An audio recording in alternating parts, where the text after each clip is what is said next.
Hello, my name is Dr. Truth Hurts. Because with all the government and big corporations are doing to your medical care, the truth really does hurt, and you may end up hurt too. Meet Dr. Good. Dr. Good just joined an accountable care organization, or an ACO. An ACO was created by the new health reform law passed in 2010. He even changed his name. Many good doctors will still serve you first in an ACO, but there will be many who won't. Let's see what happens when Dr. Good changes everything. Hello, Mrs. Smith. Hello, Dr. Good, I mean, Dr. ACO. Dr. Good, why did you change your name to Dr. ACO? I'm sorry, Mrs. Smith, but the PPACA has told me that I must change my name to Dr. ACO, since I'm not really your doctor now. Not my doctor. But I have been with you for years. Yes, that is true, but the PPACA tells me that now, I'm really working for the state. I must serve the state-run insurance companies before I serve you. PPACA, what is the PPACA?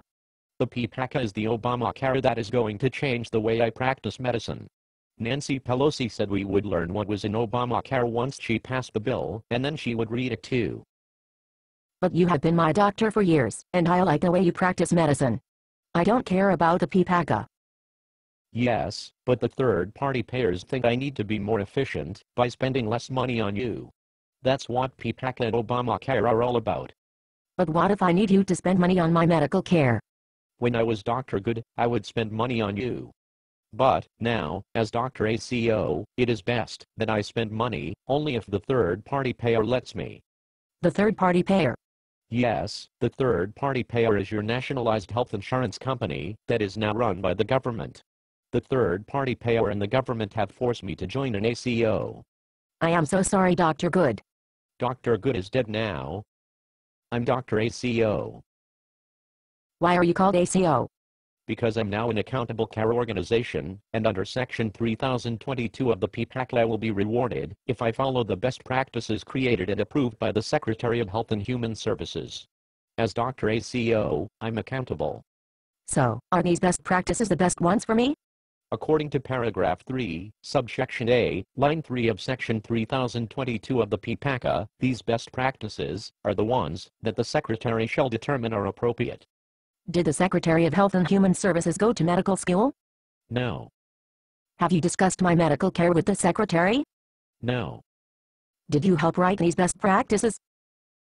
No. Has the Secretary even done so much as change a bedpan? I'm pretty sure she has never even changed a bedpan. Have these best practices proven to improve the quality of care? No. In fact, such best practices have usually been shown to drive down quality of care. But they might save money for insurance companies and governments. Have your practices been something besides the best practices? I don't think so. Then why would you follow something that a government bureaucrat thinks is the best practice? According to subparagraph 2, item A, number 1, of paragraph D, of section 3022 of PPACA, the Secretary also determines the financial bonus I will get if I save money for the ACO. If I save enough money, I can afford to send my kids to a school that is not run by the government. So you are saying that the less money you spend on me, the more money you will make? That is right. I will receive an incentive bonus as determined by the Secretary if I follow a best practice, and the Secretary thinks I'm efficient for the third-party payers. But what if I need an expensive test or treatment? I will consult with the best practices created by the Secretary to see if that test will allow me to get my bonus. Doctor, you are making me feel sick. Let me check something for a minute. Checking. Checking. Sorry, there is no best practice yet for sick. So I'm not sure that I will be able to find a way to get my bonus. But Dr. ACO, doesn't this make you feel more like a computer entry clerk than a doctor? Feel? There is no best practice for feel. Besides, I feel that it will be good to make sure the Secretary is able to determine that I have complied with the best practices. Dr. ACO, can I tell you about my back pain? If you must. My back hurts a lot, and I'm waking up at night with pain there. You could have a dangerous tumor in your spine. That could be deadly. That sounds horrible, doctor. I am scared. I would be scared too. Shouldn't you do something? I probably should. Let me see what the best practice is. Checking. Dr. ACO, don't you know without checking that computer? Dr. Good used to know.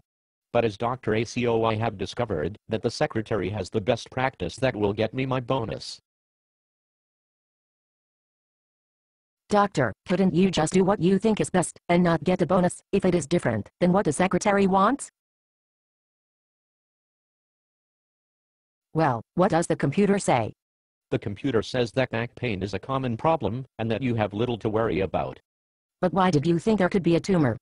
Because nighttime pain is a classic symptom of spine tumors, but the secretary has not made a best practice yet.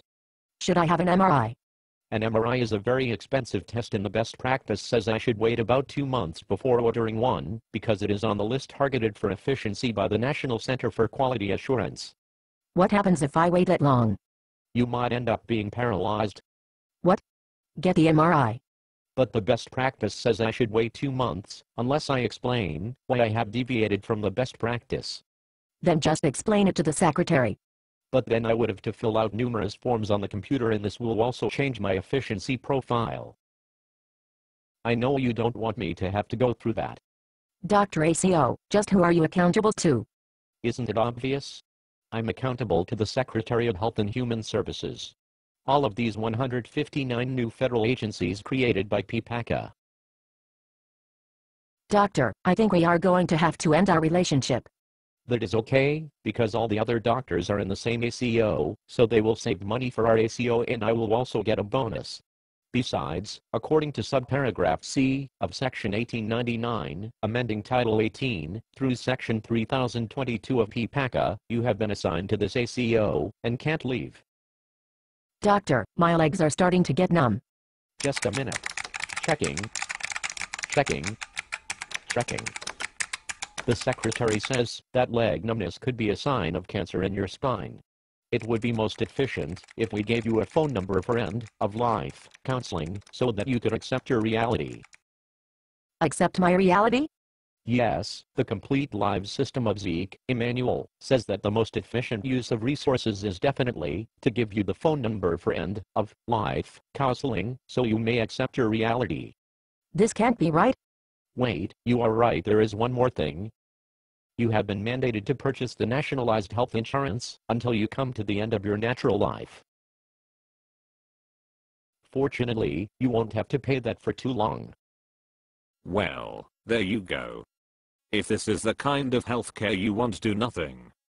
But if you want to change things, tell Congress to abolish the ACO, so your doctor can serve you, and not the nationalized health insurance plans and politicians. Many good doctors will still serve you first in an ACO, but there will be many who won't, and you may never know which one your doctor is, as he may never tell you what you are missing.